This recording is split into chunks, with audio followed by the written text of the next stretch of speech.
Welcome to Acting Smarter Now podcast. I am so excited. I got to interview this amazing actress named Christine Horn, who is also an acting career coach. And we got to talk about what it takes to be a booking magnet as an actor. We also got to talk about the fears that actors have that keep them from being successful as working actors. Not only that, but she shared some tips about going from being a stage actor to a television and film actress because they're different. And so it was an amazing interview and you will see right now. What is a booking magnet? Well, for me, a booking magnet is an actor or someone. These days it could be anything that you do that you attract bookings to you. I'm very much a student of law of attraction. And when I first started studying law of attraction, I learned that I could attract people, experiences, money, opportunity to me. And so one day I was like, wait a minute, if I can attract money and people and experience, I can attract bookings. And so I just started adding the mantra, the affirmation of I am a booking magnet. And I truly see myself as, and I'm going to go a little woo woo for people who are not used to, spirituality in this way, but I just really see myself as a actual magnet that attracts things to them. And so I would just every day, and to this day, as you can see in my office, I'm a booking magnet everywhere. I just have to speak that life into me. And so for me, that is someone, an actor for me, that attracts, is this beautiful magnet that attracts opportunities to them, and being very aware of that. And oftentimes I've had people ask me, well, what came first, the bookings or you calling yourself a booking magnet? And I always like to say that I believe it was me calling myself that, because then I had to say, well, how does a booking magnet operate? How does a booking magnet study, prepare day to day? What's their routine? Because, it's like that's how you get more of what you're asking for to come to you. So, how can an actor become a booking magnet? What are some of the steps that they could take? Yeah, I love that question. For me, it is first of all, it all starts in the mind. Like, this isn't, oh, tell me what book to read. Like, it starts in the mind, because so many of us, have limiting beliefs. We all have our own, I like to say we all have an inner critic. I give my inner critic a name. My name is Veronica. That's her name in my head. And that's important for me to know so I can quiet her when I need to quiet her. So the first step in becoming a booking magnet for me is declaring that you are so. Just speaking life to you. As actors, we use our imaginations. That's our imaginations, how we do our job. But oftentimes I feel like we can use our imagination as like a lethal weapon instead of something that can be positive and bring life and joy in the best case scenario to us. It's like having an audition and you can think, I'm going to crush this audition. Oh, I can't wait. I'm going to be amazing. They're going to love me. Or, oh my God, I hope I don't forget my lines. Oh my God, I'm going to be so nervous. Oh, this casting director, what if my agent drops me? Like, it's like a light switch, on or off, positive or negative. And at every given moment, we have an opportunity. And if we catch ourselves in the negative, in the dark, okay, we can reset, turn that light switch back on. So the first step to becoming a booking magnet is declaring that you are, and doing things every day that guide you in that direction of what you desire. So if you want to book more speaking roles, well, then you can practice. How are you practicing? How are you working your craft? I like to say Serena Williams, doesn't just say she's a tennis player and then waits for a tennis match to come up, then gets ready. No, like, she's practiced since she was a kid, been practicing every day, like fine tuning the craft. And it can look different for everybody. And I know you know this, Lydia. It can be, it could be from picking a book to read every month that's dedicated to a different style or technique of acting. I know for me, my favorite way to prepare and study and stay fresh is by studying television. Like, I love TV. I love dissecting movies and characters, and oh, the way they did that. Oh, Kate Blanchett did that. Oh, the way Paul Giamatti walked in that scene. Like, that's my masterclass. That's, it's just the cost of my subscription. So there's so many things. The list can go on and on, but first things first is to declare that you are so, and believing in yourself. I think that's the biggest work we have as artists, in an industry where we're told no so many times. Belief in ourselves, having unshakable faith is key. Well, I'm going to add to that because I am a student of the law of attraction as well. Mm. And with that, I am also a student of the Bible. So Mm-hmm. everything that That's the law nice. of attraction says really comes from the Bible. They just don't give the Bible credit because the Mm-hmm. Bible tells us to decree and declare a thing, and it is so. So, yep. It also tells us to write the vision down, make it plain on tablets, write that puppy down, write down your goals, because it will come. That's the Mm-hmm. that's the point. Our faith moves mountains and it will come. It's not Mm-hmm. if it's going to come. It When? will come. It Yes. will come. It will come. And I Yeah. love the Bible says speak it. Life and death is in the power of the tongue. Yeah. What you say is what you have. We can, you had mentioned this earlier, that you can use it for you or against you. Mm-hmm. And it is taking what God says or what you read in the law of attraction and just Yeah. standing in it, going, you know what, I don't care what anything looks like, this is what it is. I Yeah. am moving in success. God created me for a time such as this, and I'm taking the mountain. I'm Absolutely. taking it. It is mine. The beautiful thing is, what I really enjoyed getting to know stuff about you this past weekend, because you became my PhD dissertation girl. I read your book. I listened to the audios. I did the Oh, three videos that you put out. All this information. I watched your YouTube videos. I went deep to get to know what you are about, because mhm. what I discovered you through Gloria Garayua. Yes, I yes. When I was doing my deep dive on her, I saw the interview you did with her, and you popped out on the screen to me. I was like, Mhm. "Oh no, I got to know this woman because she Oh, is thank you. fire." And so, in doing my work on you, you didn't disappoint, because Oh, you have so much gravitas. You have so much compassion, and you're such a giving artist to the community, that you are of my tribe. So it was such a pleasure to like go deeper and listen more about who you are and what you do. thank you for that. Thank you for that. I just have to say, I binged watched this weekend all the episodes of, what is it, Black Mafia Family. Yes. I watched every episode because I wanted to see. I saw all of your clips that you had up online of your work, and I loved what you did with Grey's Anatomy. I actually loved everything. So when you talk about being a student of TV and film, Mhm. that is me. I'm a student of other actors and their works. If I love something, and I've said this before, I love going to see theater. And I Yeah, love me seeing too. it 4 and 5 times, the same show, to Mhm. see how See how it they're goes. bringing. Yes, to Mhm. see, is it live, or do they do it by rote? Because the first time you see a project on stage, you're just taking in information. You don't really know.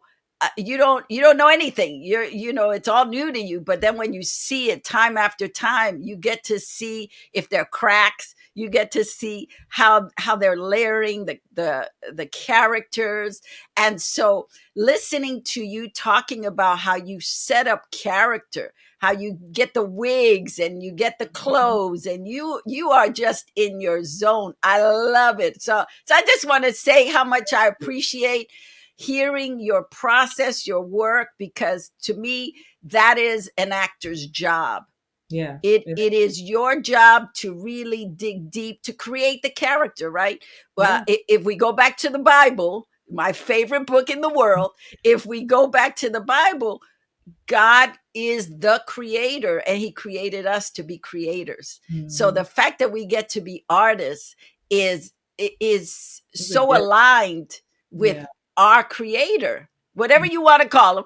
I Mhm. call him God, Jehovah, Yahweh, but Holy Spirit, whatever you want to call him, is that it aligns with his purpose. You know, and I heard you say this a couple of times in some of your interviews, is that it's your ministry, and Mm-hmm. your ministry is threefold. You know, as I was listening, your ministry is threefold because you help the community, you help the actors, and you also bring good medicine within your work. You know, I'm a believer that acting is medicine. I don't care what anybody says.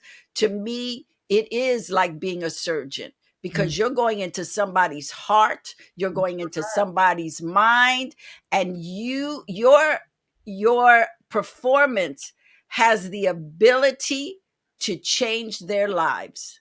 So Yeah. for me, it's serious business. I don't want to hear nobody say, well, it's just acting. No, no, no. If you're doing it right, it is transformative. So Mm-hmm. I had to get that out the way. I appreciate it. I mean, and it's so true. I mean, I think about I'll never forget. I think I was maybe 8 or 9, and my mother took me somewhere in Harlem to see Mama, I Want to Sing. It was a musical, and it was a little brown girl on stage singing, and it changed my life. I was like, I want to do that. My mother always took me to see plays and off Broadway, on Broadway. She would get tickets from her job, and so she instilled that in me, and just saw my eyes light up. So yeah, the power of performance and art is it's a powerful thing. That's why I laugh when during the pandemic, and people didn't consider actors or artists essential workers, and I'm like, okay, well, turn your TV off, turn your radio off, like don't have any music, don't have any movies or TV shows, and see how non-essential we are. So going back to Mama, I Want to Sing, I Hmm. saw that. Um, uh, so my background is I started at 13 working at a radio station called WBLS in New York. I know about WBLS. And Yes, so, and I was there for 5 years. I wandered in and they kept me. Cause as a Sag, we just go for it. We don't yes, ask questions. I want to do that. exactly. And one of the disc jockeys, Vi Higginson, Hmm. her sister was Doris Troy, who the Mama I Want to Sing is written after. It is her story. Wow. Yes. And so just a little history and then That we'll keep going, but that's her story. And so she left radio you said Vi to Higginson. Vi Higginson. I looked that up. Okay. Yeah. She's an incredible woman in her own right, but she left at the height of her career of radio to get this project done. And she brought it to Museo del Barrio, which was originally, I'm going to take you back a little bit in history. It was originally an orphanage for children. Hmm. The space that they had the theater in, it was a orphanage. I lived down the street from that. And my mother, when she would get mad at us, because I come from a single family home, my mother raised us on welfare. When she would get fed up with us, she would walk us towards the orphanage and say, "You keep up this shit, I'm leaving you here." Oh, And so we would see the kids like trying to climb out of the orphanage. So she thought she was putting fear in us, and I would go, "Okay, leave us here. We're good." But what I want to say is, Mama I Want to Sing was the first play they put in there when they renovated that space, that it was an orphanage, and for it to go into to become a theater, and for the first piece to be a play of inspiration, because Mama I Want to Sing was so inspiring wow. that so anyway, I just wanted to share that because I get goosebumps. It was for me to sit in the theater Mhm. and know the history behind it Yeah. on various sides was very inspirational. So was that the first piece that said to you, "I want to be an actor"? Well, no, it was. I knew. I've always wanted to be an actor. Like I just always said it. I mean, I even before that, I was in tap jazz ballet at a place called Mind Builders Creative Arts Center in the Bronx. I always knew I wanted to perform, but it was something about seeing a very close representation of me, and I know, you talk a lot about representation. That's what it really was. It wasn't some far away, because my mother used to say, always loved the narrator, or we would watch any movies on the weekend, but something about, seeing a young girl, it was like I just saw myself transported on the stage, like it could be me at that moment. And so that's just a moment that just stuck with me. I want to talk about your mother Hmm. because as I was listening to some of your interviews, she kept popping up for me. What Hmm. an incredible support system you had as a child. Not many actors can say that, but you had a mother that really nurtured your interest in the arts. Yeah. So can you talk about her just a little bit? Yeah, I would love to. Her name is Valerie. I'm sure she'll love this interview, especially with the connection that you have here. Well, my mom has just always just been she's been gifted that way. Even with I have a little brother and sister, 14-year difference. And even with them, they are artists also, but with more visual. And she just always had a way of paying attention to her kids and seeing, oh, you're good at this. Naturally, I'll put you in this school, or, give you these things to help that. And she was never like a momager, or never forced at all. I was the one who was like, I want to do this. And she used to say, Christine, I had to keep you busy because I would take you anywhere. You just like staying active. So when I said I want to take dance class, sure, she put me in dance, tap, jazz, and ballet. And then as she saw me getting older, she relocated us to Georgia. She bought a house, and then she made sure she found a house in the district of one of the top performing arts high schools in Atlanta called Tri-Cities High School. Same place Keenan Thompson went to, and Candy Burris and Big Boy from Outkast. And she did that due diligence to make sure that she saw something in me. She also knew that, like, if she didn't keep me focused, that, she said, some of your friends were a little fast, some of your friends, like, so she just made sure to keep me, engaged, because I just had the energy to always want to be busy and create. I was the kid. She would just come in my room and say, Christine, who are you talking to? And I was like, myself, playing my games, because I was the only child for the first 14 years of my life. So I would just always play games and talk to myself and pull out the Casio and record songs. And so she never teased me about it. She never pushed me. She just was, I showed interest. She just kept making a way. Is high school where you got to be under the tutelage of Freddie Freddie Hendrix? Hendrix. Yes, yes, that is where I met Freddie Hendrix, who is like he's a mentor. He's my uncle, my friend. He's all those things, and he's that to hundreds of actors um, around the world. I mean, he's just he came to Tri Cities to teach the acting class there, but then in addition to that, he had his own youth theater company called the Freddie Hendrix Youth Ensemble of Atlanta, and he felt really called to work with kids. And he's again, such a gifted artist, human. Again, he has a way of speaking to the heart and soul of each person, knowing exactly, if he sees Lydia, he would know how to talk to Lydia. He would know exactly what Lydia needs to hear to feel empowered.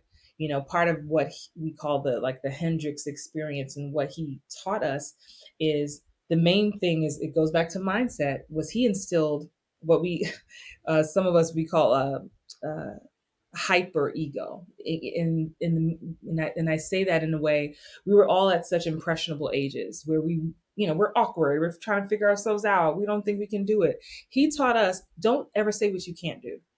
If the roll calls, if we're singing, don't say you can't sing. You can sing. Now, how bad or good someone thinks it is, that's on them. You can sing, you can dance, you can act, you can make costumes. Like, he just empowered all of us. Every show we did, and I was part of this youth ensemble until I became an adult and moved away.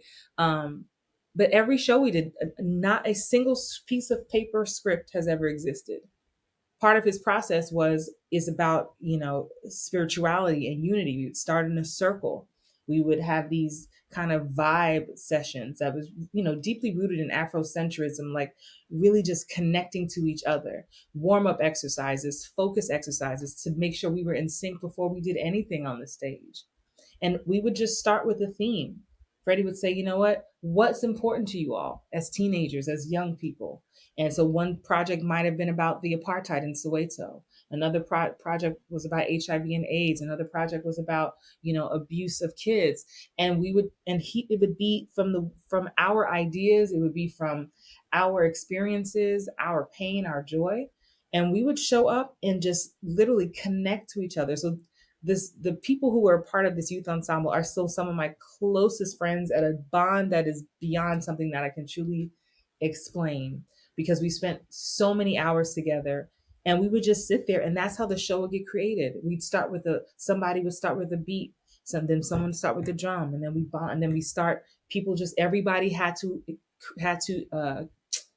participate. So it wasn't about if you were the best singer or not. If all you do was do do do do do do do do do do, somebody else was doom doom doom doom. And imagine that happening around 50 or 60 kids, everybody pouring in, and next thing somebody starts singing and they sing, and next thing you know, whatever comes up, now that's their solo. The monologue you felt compelled to write in the moment of that vibe, that's your monologue. And also, Freddie didn't play because he would say, look, you missed rehearsal. Janet was here. Janet wrote a monologue. Now that's Janet's monologue. So it also built this level of competition, friendly and loving, but that really, it wasn't even about the outside world or other kids or other young adults. As we got older and started auditioning for other professional projects, we were always trying to better our best. And so our memorization was here. The way we created character was from scratch, from the soul. And having this energy of, I can do anything is definitely what has helped me in my career now, and what helped to birth the energy of being a booking magnet. And when I talk to Freddie, because we still collaborate, and he taught at a conference that I held recently. I go back to talk to the kids because he's back at Tri-Cities now teaching. And he's like, Christine, you passed. He's like, you're sharing the love blueprint, basically, because everything he teaches us is about love. He says, if you don't love yourself, how can you love the craft?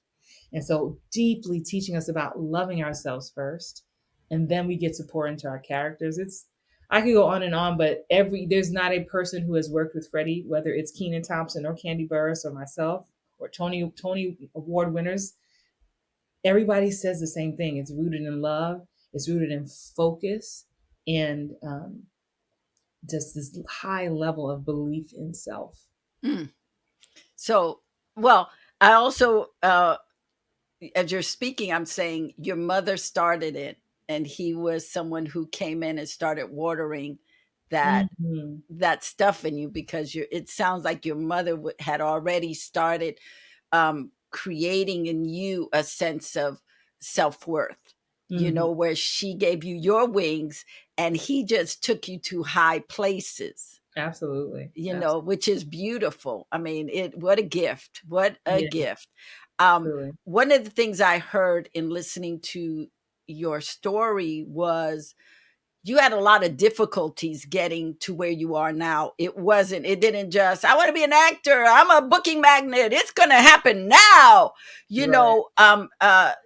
so that we're waiting for our big break, but Mm-hmm. sometimes we get broken in waiting for our breaks because we think that's the one.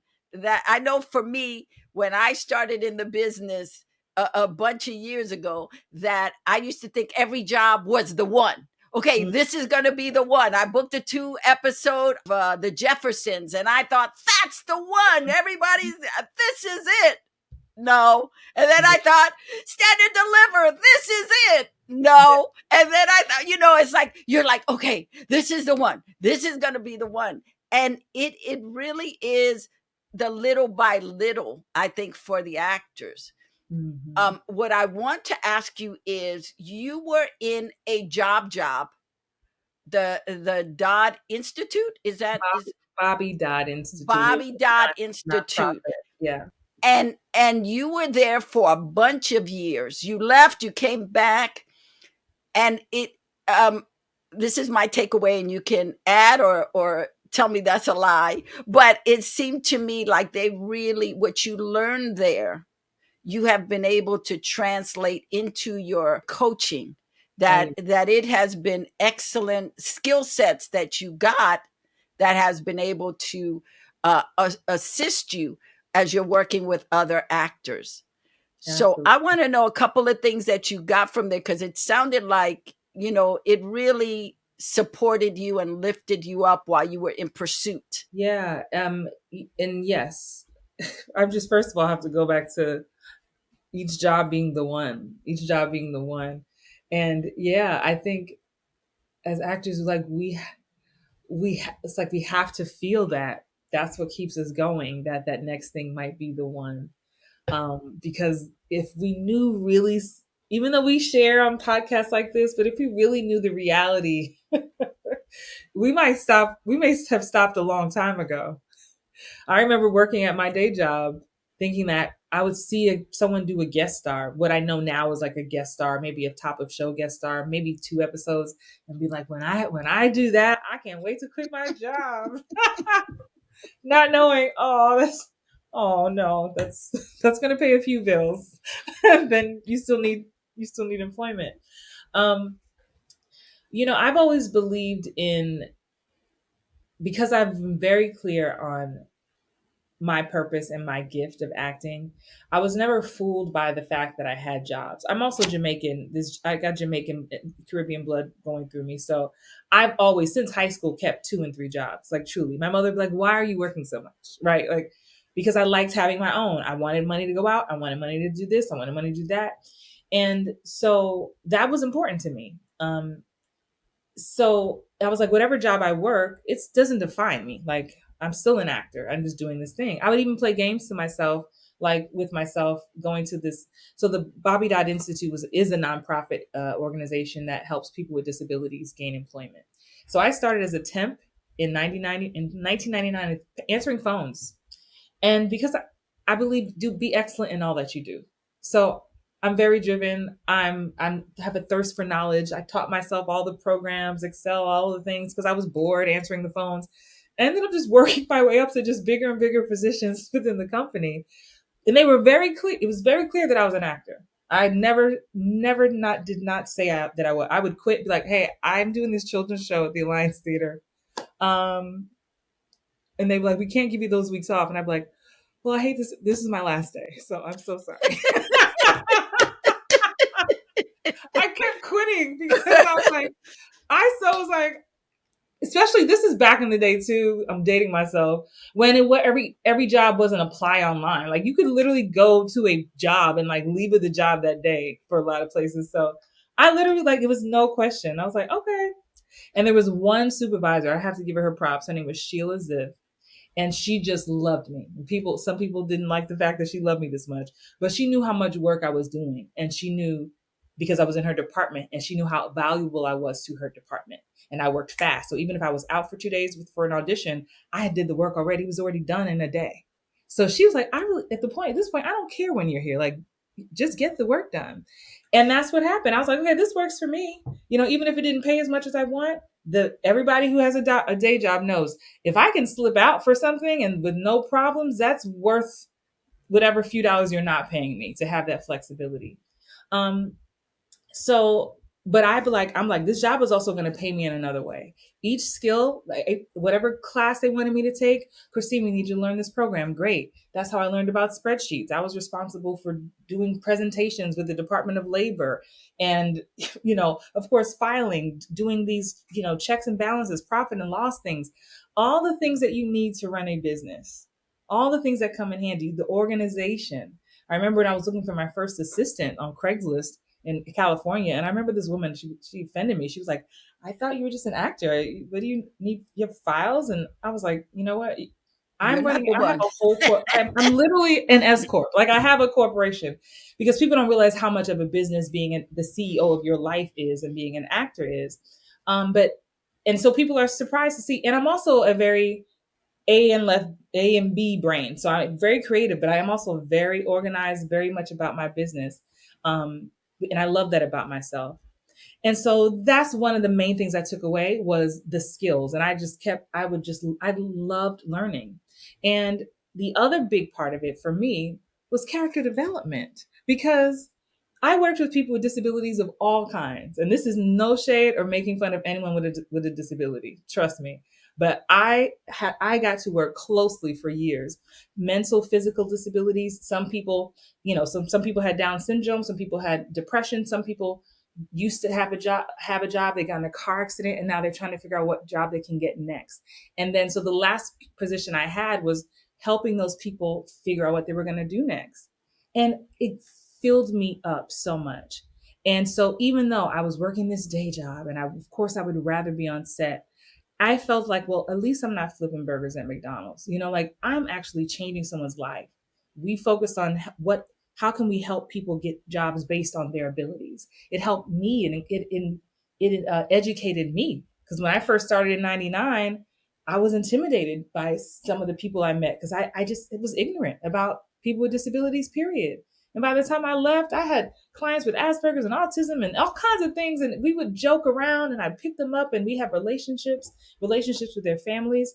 So that also taught me patience, in addition to character development, because I met a lot of characters, but taught me patience. And that has helped me in my coaching business as an acting coach, and dealing with new actors who want to be in the business, even seasoned actors, um, young people, when I have a lot of clients who are senior citizens, like, so, and they're like, Christine, I don't know the tech, and help me with this. And I have this level of patience that I know that came from the work that I did at that particular day job. I know it was a long answer, but I No, gained a no. Well, also I see compassion. I see. I love where there was an interview I heard you speak on being irreplaceable. lot. Hmm. And so you made yourself irreplaceable. And that's a skill you take everywhere. You know what I mean? It's like, as actors, we don't realize that while we are in pursuit of those acting jobs, wherever we are will give us the gravitas. If we pay attention, if we're present, we can take so much from those jobs into our acting. You Hmm. know, as a little kid, for me, I was always copying people. My mother, when I was a kid, my mother was in a program called PHP, Partial Hospitalization Program. So it was for people who had depression, or they were going through stuff, and they had therapists in the office. It was a 9 to 5. You went 9 to 5. They had different therapy groups and whatever. So my mother would take us with her when we weren't in school. We were in a they had like a nursery, and we were not nursery types, but we were in the nursery. So I would go around the floor, watch people, and imitate them. And on the other side of this program, it was the methadone program. So I Wow. would go and watch the methadone patients, and then I would come back and imitate them. And I would hide in the. They had to keep the closet doors open, because I would hide in the closet. I was a petite kid, so I would hide in the closet so I could listen in on the therapy sessions, on the group therapy sessions. And the problem was, I would start laughing and roll out of the closet. Those cabinets, Yeah. those steel cabinets that had the two doors. I Mhm. could literally put myself in the bottom part, like, and just listen. So I was always coming up with characters from what I saw. And I think, as actors, to be the sponges. Mhm. You talk a lot about, you start with the wigs, then you get the clothes, and then you get into the character. And I think, as actors, we have to see that. We have Mhm. to be willing to see that, to have compassion, because we can never see the characters as evil or trifling. You couldn't do Yeah. Mabel if you saw her as despicable. Exactly. Exactly. You, as the actor, have to love those people with their flaws. And so I think, the fact that you were at this company, this nonprofit you could go back to, because you were irreplaceable. I gotta hit that again, because you did the work. You weren't just getting the paycheck. And I think that's the problem sometimes with actors, is they go, well, let me get this paycheck here till I get to my acting. No, give Yeah. it all you have wherever you are. And I think that's also a I want to say that is a Caribbean trait, because my mother was West Indian. My mother was well, from St. Thomas, and my Mhm. father was Puerto Rican, from the islands. They were from Yeah. the islands, so when they came, they had a certain work ethic, Yeah. even though they were not in ethical jobs. They still brought work Work ethic ethic. with them. My mother was a prostitute. My father was a pimp, but they had work ethic. My father would get up at 5:30 in the morning. He would start his job. He would finish at 5. That's what I saw as a kid. Hmm. So I think that as an actor, to practice work ethic wherever you are, because when you're on set, you have to bring that with you. You can't go, Yeah. I'm gonna do, when I'm on that stage. No, because that's when the fire starts, so you might as well Exactly. practice. Exactly. So I want to, something that, I got to read your book, Playing Small, and I thought you had some really amazing um pieces in it, Thank you. just in things that actors need to come to the table with, and you really spend a lot of time on mindset. Yeah. So I want to talk about mindset of the actor, because you kind of hit on it a little bit, but um let's start with one of, since you coach a lot of actors and they're older, a lot of them are older. Yeah. Most of um them are. Yeah. what are maybe 3 or 4 different negative things that you see off the bat? Well, I think the best way to answer that is I'll just quickly list the 7 major fears that I speak about in my book that I feel prevent us from going to our next level, whatever that is. And I challenge anybody I work with and my readers, of course, to just check in, do a self check in to see which one or ones resonate. And that's fear of failure, fear of judgment, fear of success, fear of not being good enough, fear of competition, fear of not having enough, and fear of time running out. And you would think it's the senior citizens who are thinking about the time running out. No, it's the 25-year-olds who are worried about that. And I talk about this up front in the book and in my approach to my offering as a coach out here in these online streets. Because a lot of times there's so many coaches who are, and look, we need scene study classes, and we need craft, and we need the Meisner, and we need all of that. However, I found that a lot of people were not talking about what was really real. And this is the stuff that we're thinking at night when we're home alone, or that we're thinking before every audition. Right? If you think if you have a fear of failure, then you'll never start. You'll be that forever student, or the one who just keeps talking about it, never does it. Fear of judgment. You'll be surprised how many people are like, I don't want to put that out there. I don't want people to judge me. You're being judged every day. Every audition is a judgment. Like it just, but it's like, okay, wow, I didn't realize that was a thing for me. I'm afraid to be seen. So if you're afraid to be seen, you can self-sabotage anywhere by any one of these things on the list. Fear of success. Well, what if I get this one gig, and then what are people going to say? What are people going to think of me? What will my family say?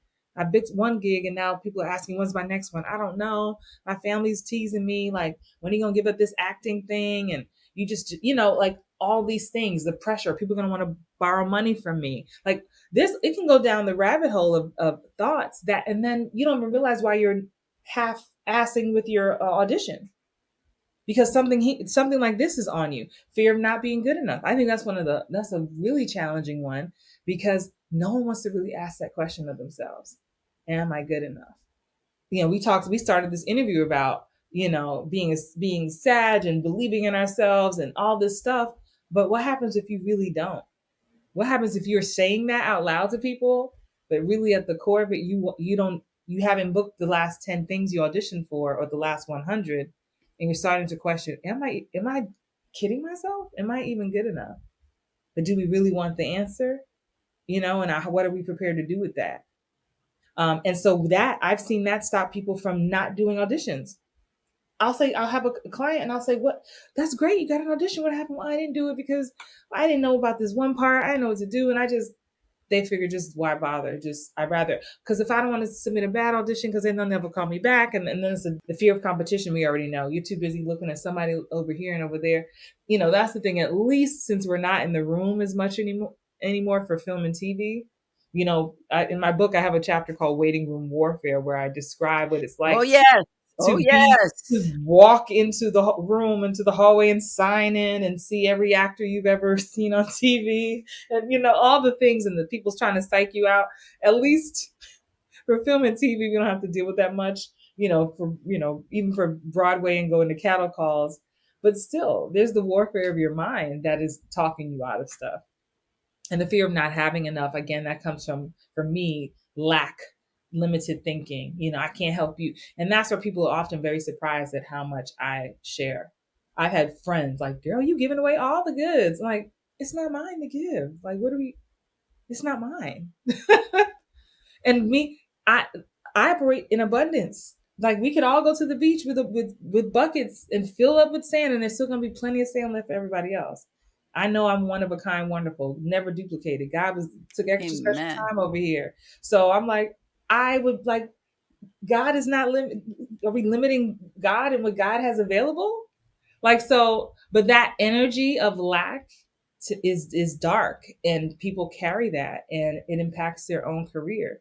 And then, of course, like I said, fear of time running out. So afraid that it's too late for you.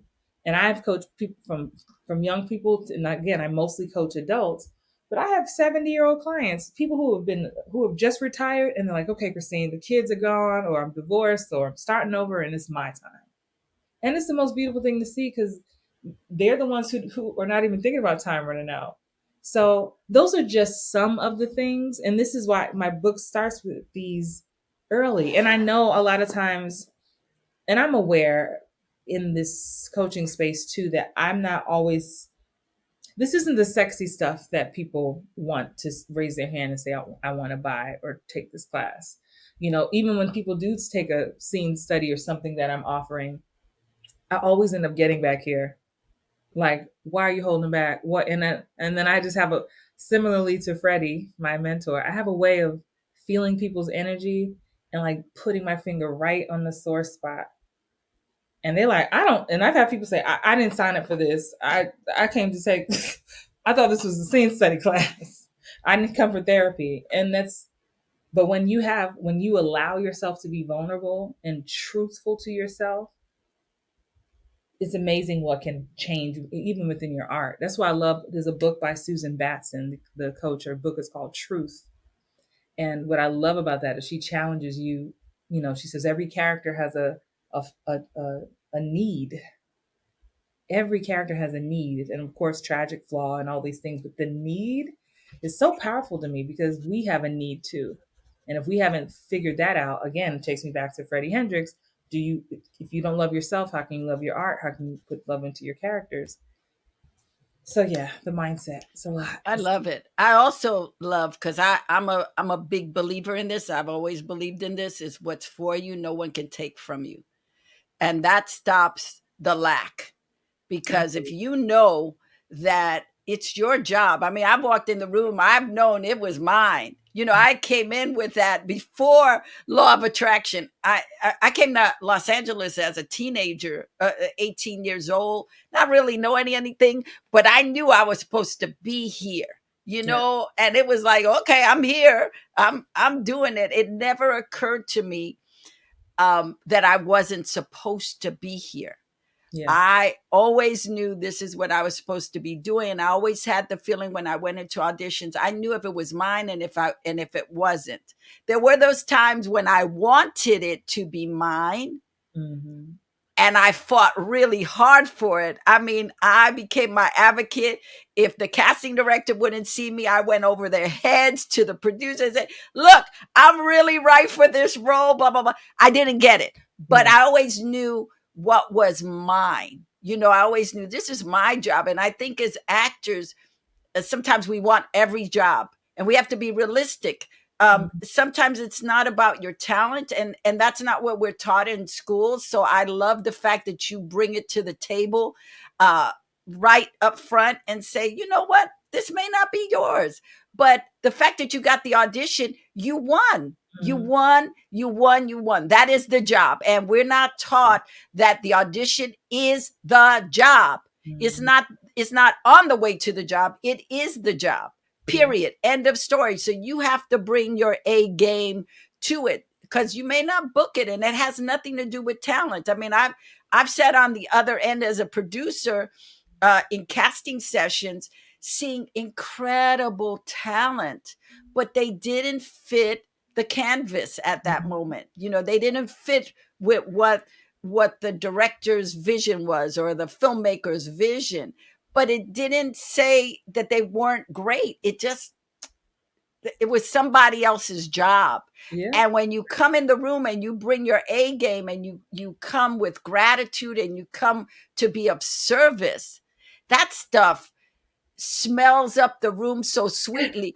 You keep that smell for the rest of the day. You go, oh my God, Christine Horn was amazing. We loved her. We got to find somewhere to put her for the next project, because we want to work with her. And I think a lot of times actors don't understand. You talk about this a lot, but actors don't really understand that the casting director, they want you to win. It's Mhm. yours to lose. They want you to hit it out the park. And Absolutely. so you have to come with the mindset, I'm coming to be of service, not all my problems, but I'm coming to serve you. How can I be the best server? You know, what is it that you need? Like, as actors, we have to ask that question. What do you need, Christine? How can I show up for your project and help you? What Mhm. is it that you need? And I think when you, as an actor, come into that audition, or your self tape brings that. You know, Mhm. it's not like, am I doing it right? How's my wig? How you know, am I posing right? Am I standing? Don't I look like a detective? You know, when you let go of all that stuff and go, how can I be of service to you? How can I elevate your project? That's when you go, and that is what you bring in your roles. I see you come into everything that I saw, and believe me, I saw everything you had up. What kept hitting me was how you come to be of service. You come prepared. You bring a real life person to the screen. You show up. I would not know that Mabel was not a real person. I would not know that Erica in Grey's Anatomy was not a real person.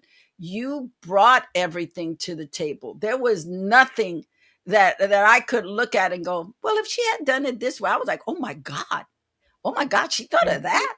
Oh Thank my God. I mean, you were so nasty as Mabel. I I was I was I was in awe, and I don't know if it was because I was watching it just for you, but you were the only person that I was interested in. You were the only character. I was like, what is this woman gonna do? Because she is not a friend. That Trust me. woman is a friend of me. I got lots of interesting social media comments and messages for sure. I But was it like, was well, wonderful. I did my job. I said Yes. we weren't supposed to like her.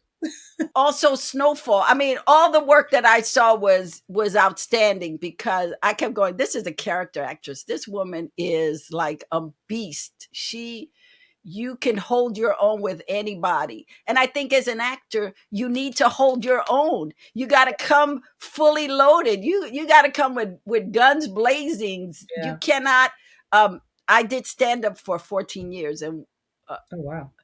uh, the things that I learned in stand up really served me as an actor, because Mhm. I didn't really learn a lot until I started doing stand up. Like, when you got in front of an audience, you could not be leaking. I call it leaking. You had to be fully ready. You Okay. couldn't come like you were needy. You couldn't come needy. You know, because the audience hated you at that point. You know, they were like They smell sharks. weakness, right? Yeah, sharks in the water, smelling the blood. So Yeah. you had to come and bring your A game and have fun. Hmm. Have fun. So I want to talk about being fired on jobs, because we don't talk about that. That's like a don't talk about that they Mhm. fired you or they replaced you, and how devastating it can be if you don't understand um, that sometimes it's not your fault. Mhm. Yeah, I think it all depends on the situation, right? I think at the end of the day, the main thing, it happens, and it can happen at any stage. Not to scare people, right? But people, get fired at table reads. You can get fired after a table read. It can be, people have gotten replaced mid-season for things, killed off. I mean, I'm sure there's more stories in this industry than we even know about. I think the main thing for that is just like with anything, one door closes, you pray another one opens, and trust that it's for that reason. It's a protection against something. And I think then, honor how you feel. You know what I mean? It's one of those things where if it's gonna hurt, there's no way it doesn't hurt your feelings. It's okay. Even if someone says, "Oh, the reason why is XYZ, we're so sorry." Okay, but it still hurts your feelings. Even if they say we're gonna still pay you, it still hurts your feelings. You know? But what I do know is that I know for me it's been like something else has come along that blew my mind. And just like with anything, any heartbreak we have in life, we may not understand it in the moment, but I trust that when whatever happens in my life, there's something that I always say, and it's that everything always works out for me. Everything always works out for me. So that does mean even when some things go left and I don't understand it, I don't have to, but I know that everything always works out for me. Everything works out for my greater good. And so that means those moments too, the ebbs and the flows, the ups and the downs, the disappointments. Yeah, honor your feelings, and don't stop. Take the break if you need to, but don't stop. How do you practice self-care? I light candles all the time, take baths, cook. Cooking is very therapeutic for me, so I love to cook. Um, Travel, rest. I've gotten better at that over the years, especially since 2023. 2023, last year was very rough. It was great for my career, but sucked personally. My ex husband passed away in September. My dog passed 2 weeks after that. My cousin passed 2 weeks after that. Then also the strike was happening, and something about losing people and experiencing loss and grieving and maybe having depression and being isolated. It just makes you rethink everything, and it just makes you question, why am I running around so much? Or why am I doing this? Or it just makes you, for me, it made me do that. And so I've been so much more aware in the past, I'd say the past 4 or 5 months, of checking in with myself and what feels good to me, what doesn't feel good, what do I desire. And so I care for myself very well. So even if that's just giving myself a facial, going to get a massage, doing nothing, saying no to everybody, and just chilling, like you talk about my scene in Grey's Anatomy. That scene, like when my when I got that script, and even when it came out, some of my friends who knew me well were like, Christine, was this written for you? Seeing Miranda, the Miranda Bailey character, giving me this speech about resting and letting rest be a revolution, and was like watching her do that take after take. I was like, oh, okay, I'm gonna rest. Okay. um so yeah, I think that's really important, and so that's what it looks like for me, and it brings doing things that bring you more peace, whatever that is. I'm sorry to hear about your ex and your dog, because I heard how important both of them were for you. How Hmm. your ex husband was your best friend, and how Hmm. much you loved this dog that you didn't want in the beginning. Right. Prince, yes. Yes. So the devastation of loss. Hmm. uh, Did you do therapy? Yeah, I mean, I've definitely been in. I've stayed in therapy, for sure. But even when after their passing, I actually didn't want to even. I told my therapist, I'm not gonna keep. calling you and just cry for an hour. So I'm gonna call you back when I just need some time. But yeah, I mean, it was just really me and God in my bed most times. You know, just days when I didn't want to get out of bed, days where, you know, again, and the strike was happening, so I couldn't even distract myself with work because I was like, God was like, nope, you don't have to sit in this. You just got to sit in it and Mm. feel your feelings, and you know, because Christine, the way she normally operates, like, okay, let me go to work, let me just do something, and you know, not even having the outlet of going on set was was different, but yeah, you know, something I that has come up for me a lot in journaling and prayer is just the analogy of the butterfly and the caterpillar and the butterfly and this metamorphosis of, and I always ask God, I said, who am I becoming? Like, who is this new Christine? Because it's a new chapter that I've been enjoying and am confused by and figuring out. And I share that with my community, my Hollywood Bound Actors community. I share it on my podcast. I'm pretty vulnerable sometimes to a fault, um, about, like, it's okay to not know. It's okay, and that's part of staying curious about life, you know. Mm. And this, you know, before maybe I thought I had it all figured out, and I don't.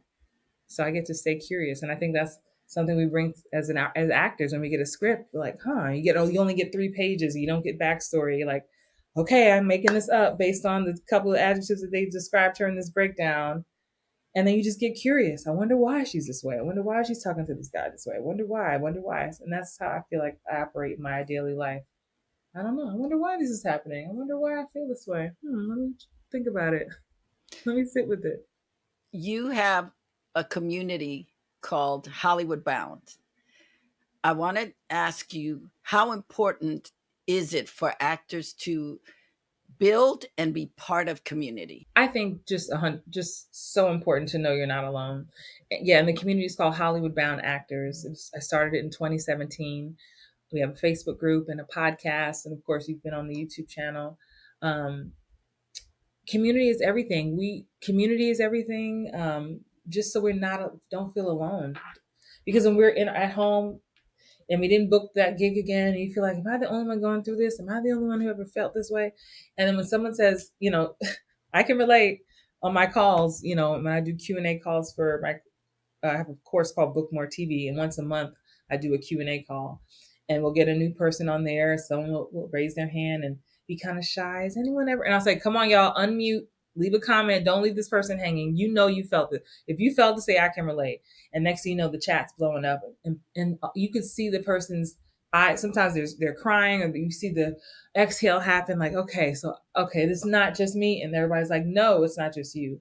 And that feels like a virtual hug. You know, we don't always get to see each other in person, of course, but just knowing, like, having support is crucial. It really is. If you had to give someone who wanted to get into acting 3 pieces of information, in addition to getting your book, because I think your book is a real fantastic beginning for anybody who wants to get into show business. Even if they don't want to be an actor, I think everything that you discuss can translate into any area in show business. But if you had to give somebody, and the book, I'm going to plug it again, is called Playing Small. You can get it on ChristineHorn.com. You can get it on Amazon, Audible, Yes, Kindle, yes, everything. And it is worth you downloading, buying, or yes. listening to. I Thank you. give it 20 thumbs up. Thank But you if so you had to give some a new person who really wanted to pursue acting, what are 3 things you would say to them to start their journey? I would say the first thing is, um, to start your journey, get in a acting class. And so that means, whether you're not, maybe not even sure if you want to do film, TV, commercials, theater, voiceovers, maybe you have no clue. You just think you might have the bug. Just get in a basic acting 101, like, class. Like, just like a dancer needs to take ballet class, learn the fundamentals, actors need a basic class to learn how to build character. So I would say look in your local area. For a total beginner, I would suggest something in person versus online for totally starting out. beginner acting classes near me, and see what kind of class you can get into. The next thing I would say is start thinking about what you are drawn to. Are you drawn to doing theater? Are you drawn to, because they're all different. I think that's important for you to know. It doesn't mean you can't do them all. It just means you have to understand that there are different nuances to them all. So start with the one that pulls you, that you want to do most, that first. So if you're like, I just love movies, okay, then let's maybe we focus on that, because that could be your focus. And then once you ask yourself what's the most important one you want to do first, then study that. I always say study and dissect the medium you want to dominate. And the medium is the film, TV, commercials, whatever that is. Study and dissect it like a student, and that's free, or that's just the cost of your subscription to Netflix or Hulu, whoever it is. Maybe you have your for Hulu, so that's your however much Hulu wants to charge us at the time of this recording. And you go through, man, I'm just this month, I'm just going to study romantic comedies because I would love to start a romantic comedy. Okay, great. Study those. What do you see that's common? What do you see? Do you see people who look like you? How do they dress? How do they act? How do they talk? How do they walk? How fast are they speaking? And then maybe you can go to the library and find you a book of monologues, or pull up, go online and see if you can find any scripts for romantic comedies, and then record them at home. So there's so many things you can do just to test the muscle for yourself.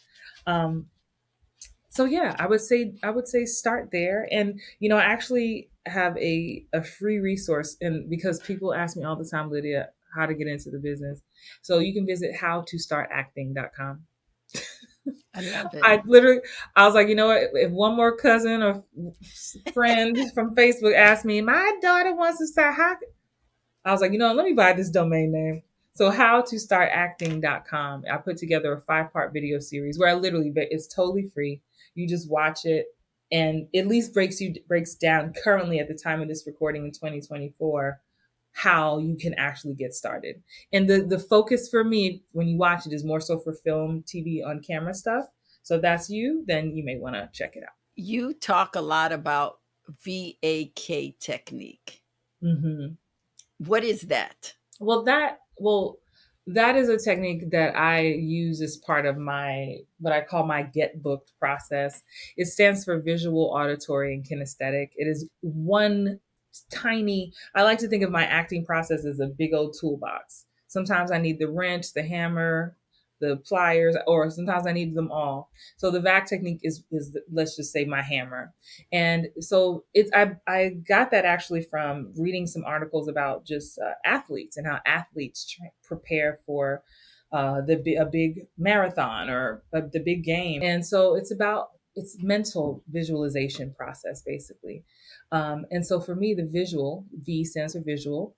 And so when I get a script, I visualize myself in the script, not at the audition, not taping in my office. No, I see if the script is set at the hospital and I'm a nurse, I sit down, I close my eyes, I chill out, maybe put some soft music on, and I see myself in the world that I'm about to audition for.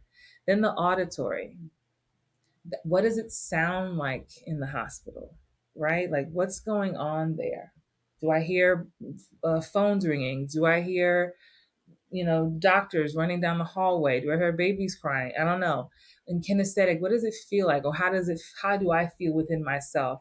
So again, for the athletes, this would be more so like, okay, they see themselves running, right? They hear the birds chirping. Maybe it's cold outside and they feel their breath. How's their breathing? Like they're connected to all of that. So basically it's rehearsing what you want to do ahead of time.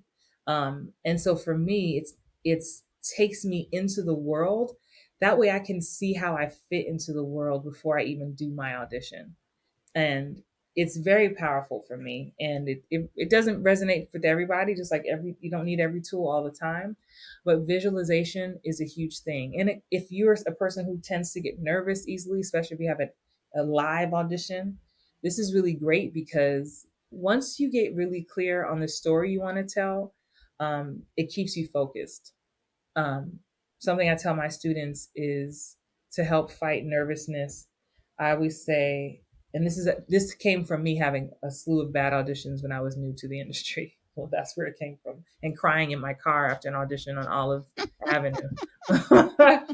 And I remember after one horrible audition that I just was not prepared for, honestly, I Uh-oh. sat there and I said, no one, no thing, no one, no thing, or no feeling will prevent me from telling my story. So when you have an audition, you have a story to tell. So no one, that means not the casting director or however their face looks, if you're intimidated, no one, no thing, nothing, and no feeling, meaning no feeling within you. Like, okay, if you're nervous or aka excited, you still have a job to do. You still have a story to tell. You're not going to leave this audition wishing you would have done X. You're going to give it your all and let nothing come between you and telling that story. My version is a little different in that I and I learned this again from stand up, be the thermostat, not the thermometer. Mm, That I would go into auditions and feel out the room. Do they right. like me? How am I doing? Am I doing, and when I got into stand up, I had to learn I drive the train. Mm-hmm. I set the temperature. They Mm-hmm. don't tell me what the temperature is. And I was able to translate that to acting. Yeah. That um, for me, acting was so sacred and so personal Mm-hmm. that it would my first 7 years it would just wear me out because every audition, like I said, every job is the job. Mm-hmm. Like, oh my god, this will be the game changer, this will be it. And then when I hit 28, I started doing stand up, and it allowed me to relax and breathe. I learned how to put my I had a mentor, a comedic mentor, who said to me, turn down your laugh meter, Mm. turn it all the way down. You're here to be of service. And that changed life for me, to be of service, because I knew that word. I was always of service. I was like, oh, I get to be of service in my acting. It never, I never connected the two. And you talk about, you something I heard you say was acting is selfish. And what how it speaks to me is acting is self-care. Mm. That in order for you to be an actor of excellence, you have to take care of yourself. You and I think this is for people of color more than anybody, because I never saw any of my white friends go through this mental process. But we have the weight of the world on us as Mm-hmm. actors of color. Mm-hmm. We are representing our whole community, and Yep. if you fuck it up, that's Yep. it. Yep. So and we are told that we are selfish because we are putting that audition, we are placing importance of showing up and doing the job, and we are putting time to what we need in order to excel. Mm-hmm. And I think that acting is being selfless because you serve a bigger community. If Sidney Poitier thought acting was selfish, we would have never had a Sidney Poitier. We would have never had a Cicely Tyson in that period, or Rita Moreno in that period where there were really less people of color, and less people of color who achieved greatness. That again, I think, and I could be wrong, but I think that people of color, we get all this uh undue burden on us. Yeah. It's definitely a burden. And I think it's about perspective too.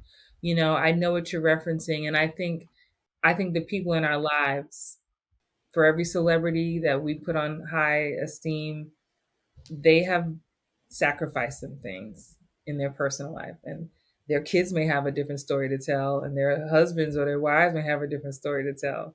And even for them, again, we know we're choosing the acting. The acting is in the forefront for driving the train a lot of the times. And I just think it's just one of those things too, because that's another thing that I know, um, some of my even potential clients have dealt with, people who don't, they're so close to working with me, but they don't, because they're like, I secretly don't really want to succeed because I'm afraid, what if I have to leave for 2 weeks and I'll be gone from my kids and my wife or my husband and or my job. Like, it's those things. And just owning that that's your truth, I think is just being honest with ourselves about where we are. Everybody's at a different commitment level, and that's okay. Mhm. Mhm. But Yeah. also knowing there might be another way to bring your family, or, Right.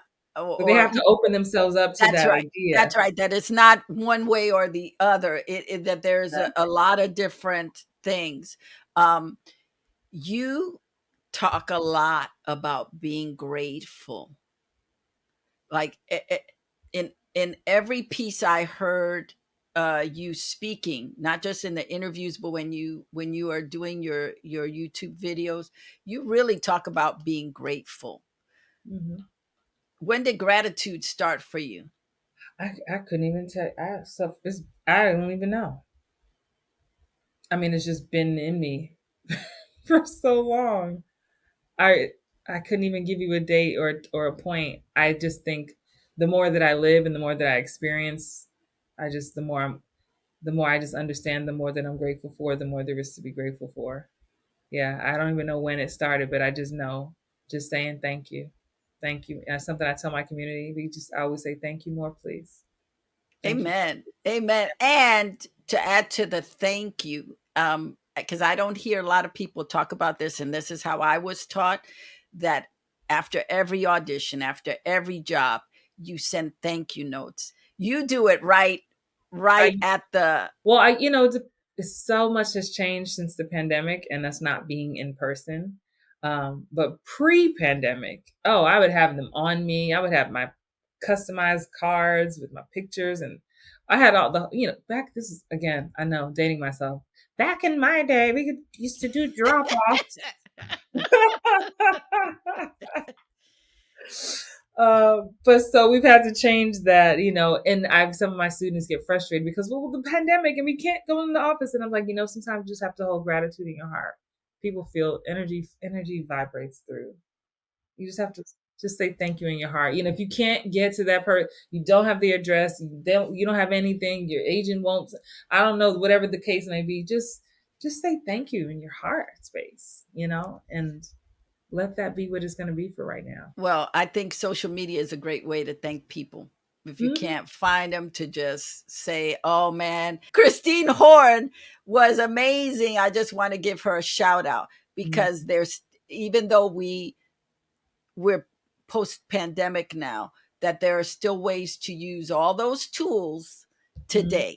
Hmm. That it doesn't take much to do it. I want to ask you, because um, uh, one other part, that you came to LA after the first time you came to LA was after your Lion King run. You Yeah. decided, I'm going to LA. This is it. Yes. It was a great run, but I was ready. I was ready. How long were you out here before you went back to Atlanta, first of all? Yeah, I came out. It was about a year and a half, maybe two. And it was just one of those. I wasn't ready. I wasn't as ready as I thought I was. Even though it was Broadway and national tour, wasn't a direct translation to booking here. And then, just things got tight. I ended up going back to Atlanta, filed bankruptcy because I had financial problems at the time just from not working. And I had to just restart. It was one of those things that I didn't know what I didn't know. And what did you learn? What did you learn during that year and a half, a 2 year period? Well, the big thing was LA is just Los Angeles specifically is just a different beast of a town. It is like the Olympics of acting. And I didn't understand really how to navigate my agent relationship. I didn't have any, I wanted to do television. It's like a catch 22. I wanted to do television, but I didn't have any television credits. I didn't have the on screen proof. And I had done some small parts, some movies already. I had done some projects out of Atlanta years ago, but it just still wasn't enough. And I didn't know back then, I didn't know anything about marketing myself. I didn't know about how to, what classes to take, about what real footage I needed, how to make myself, put myself out there in this sea. I thought, oh, because I signed with this agency that represents some other star, that I was good to go. And that was just ridiculous. So I just really had to understand, okay, I don't know anything about this new medium I want to do, which was TV. And again, that's why I say you study and dissect the medium you want to do. So I left to I got private coaching in Atlanta from a really great coach, Vince Pisani, and just to see how I can work my television muscle. And he helped me understand you're too big. You're used to doing The Lion King, and you're not performing for 1,200 people. You're performing for this little lens here, and really learning to adjust my performance. I was a great actor, right? But I had to learn how to adjust that because while I was in LA, all I did was theater because I just at least did theater to stay busy. I did theater at some of the big union houses in Atlanta in LA. And that was cool, but that's not what I came to LA to do. So that was the thing. And that's why I love to share that story just so people know it's okay to start over. It's okay to reset. And it's okay to raise your hand and say, I don't know. Um, if you're not getting results, there's something you don't know. And that's period. And that might mean you need to invest time, energy, money into something to help you get to your next level. And that's what I did. And then I But you came came back. back. You Yeah. came back. So when you Yes. came back in 2017. 2017, I mean Mhm. 2017, what did you bring with you? Because now you had information, now you knew the lay of the land. So when you came back in 2017, what Yeah. did you come equipped with in your toolbox? Well, the main thing I came equipped with was a better knowledge of television. And before I left Atlanta, I had kind of used the leverage. Not kind of, I did use the leverage. I had a couple of things going for me while I was at that old day job that I told y'all about earlier. Um, I had booked a recurring guest star role locally in Atlanta as a local hire on a show called Complications, starring Jason O'Mara. And all my scenes were with him, and it was my first time recurring on something, and I was learning as I went, but I was really excited about that role. Um, and it was one of those roles where they gave me a lot of notes to bring it down, more grounded. They could tell they really liked me. They were just worried I was going to be too big, and kept getting coaching. I ended up booking it. I think I shot 8 episodes of that. I left when I got invited to the screening in LA. I was like, I'm going to use this to see if I can get an agent or something in LA, and nobody would really take meetings with me. But at the time, I had a publicist locally, and she put me in connection with a few managers. Again, most of them were like, we don't want to work with you long distance. One of them did, and we just worked long distance. Fine. Signed with them, went back to Atlanta. One day they offered me an audition for this series regular role for some ABC show. I'm like, can I just do a self tape? And they were like, you can, but you might want to get here. So I borrowed money from people to get a next day flight, fly to LA. Every black actress I can ever imagine is in that waiting room. I'm like, what the hell am I doing? But oh well, I'm here. I was the second person to audition. I left. An hour later, they called to offer a test deal. Signed with that manager. I'm still with that manager, Entertainment Lab. I booked a series regular from living in Atlanta and shot the pilot. The pilot didn't go, but it was for ABC. That leverage, my managers were like, we think it's time for you to come back, But I was like, I just got married. I was like, maybe in a year or so. And that's what happened. About a year or so, they checked in again. Hey, Christine, we think your resume is ready. And I was like, you know what? I want to do this. And I told my husband, and he was on board. And in 2017, I just sold everything, and what put everything in the car, and what couldn't fit in the car got sold or donated to a church. And I showed up, and what I showed up with was hunger, Lydia. I was hungry, and I had skills at this point, and I was aware now about marketing myself. I was aware now about this. So I took meetings. My team got me signed with a great agent, and a month in, my first gig I booked was Powerless, a show on, I forget what network Powerless was on. And then the second gig I booked, not even 2 months back here, not even 2 months, was Ryan Murphy's American Crime Story. And my team was like, how did you book that? He was like, you just got here. They don't even know you. And so I just came in hot. I just came in ready, like every audition. And because people didn't know me, my managers were like, will you read for this one liner, this two? We know it's just a co-star. And I was like, I don't care. There was no ego here, even though I could have been at this stage where I was like, I don't do co-stars. My ego, I was no ego. I was like, yeah, I want to just meet people. Let's meet. Because of course I would go and read 2 lines, and they would be like, how come we don't know you? And the next thing they call me in for is a get, because they saw me. And that's what I did. And I just started booking. I think I booked about 30 something gigs in a couple of years. Like I Mm. just was on fire. Um, and I poured into myself because I was like, I didn't uproot my whole family to fail. All my savings is into this. And so the whole booking magnet, all of that started. I started coaching on the side. The coaching on the side has turned into this whole community now. But that's how it started. Hollywood Bound Actors was born because I was just vlogging about my auditions. I would So be on the let's Warner talk Brothers. about that, because that, I thought that was brilliant. Yeah. So when you got here, you just started talking about the jobs you were going up on. Yeah, I would just be like, and not thinking I'm coaching either at first. It was just like, Facebook Live was something still new. I was like, hey guys, I'm at Warner Brothers. Here's what I learned today. Or that audition sucked today, and I'll tell you why. And if I were a new actor, I would start giving tips naturally. People started asking questions, strangers, not just my mother and cousins, but like actual strangers. And it just started. I challenged myself. I like to gamify a lot of things. And I said, I'm gonna see if I can go live every day for 30 days, good or bad, makeup, no makeup, hair, no hair. And it just started to create a movement and momentum. And the community was born. I was like, we need to call ourselves something, and it just that's how it started. And from there, people were like, "Do you coach?" And then that's that's just how it started, just by being. And again, people are like, "I can't believe you're sharing this with us. I can't believe you're being this honest. I can't believe you're even." And I'm like, I mean, that got nothing to do with me. Like, just you wanted the information or not.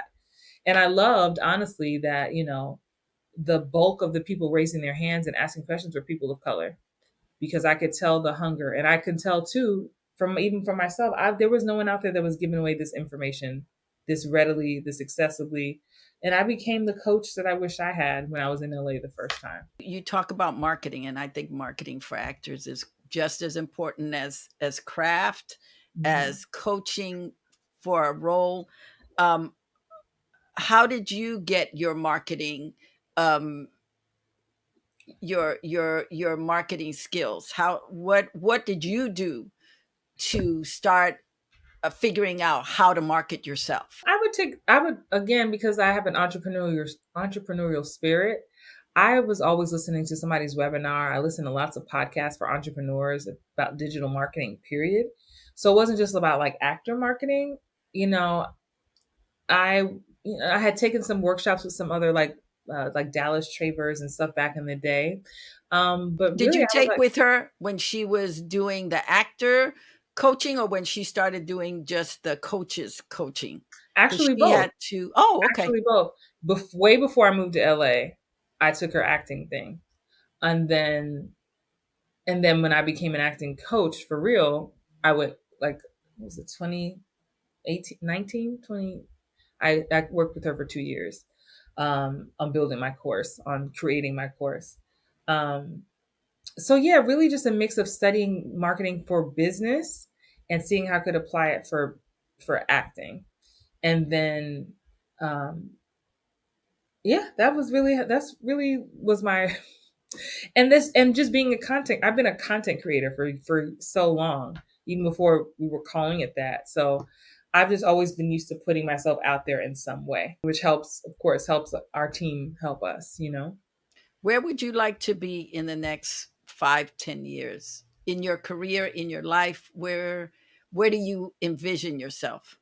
Yeah, I love that question. When I think about that, I want to be at peace, and I want to be continuing to be in love with my life and with what I do on a daily basis. And if I were, still working in that moment, because anything can happen, anything's possible. I would love to. I joke and tell my friends. I say I just want to sit down somewhere, and when I say that, I mean I want to. I would love to be a series regular again. Like I just shot a series regular for a show in South Africa, but it's all the way in South Africa. But I was like, that's great, and I love that. But I would love to sit down and do a series regular in Atlanta or in LA, like one of the two, because they're both home to me. That I can, a good old like Grey's Anatomy situation. Just come and go home, and making good money, having a life that you can, create, you know, not rituals. What's the word? Like just having a life you can predict a little bit for a while, which feels nice. The excitement of being an actor is great, but the uncertainty of it sometimes gets old.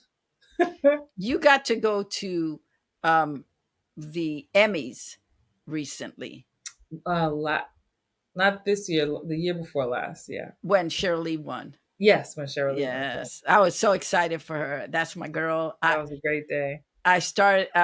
I did a movie of the week with her many years ago, and she really um, mentored me in certain areas, and it was so rewarding to see her finally get her due.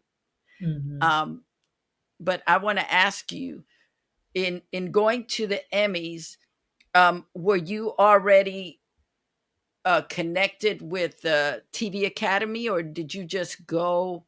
Yeah, yeah. I've been part of when I moved back to LA in 2017. Two of my friends, Kelly Jenrette and Kelsey Scott, took me to lunch as soon as I moved back and said, "You must join the Television Academy if you want to make us. If you want to have a say in what's on television, you have to vote."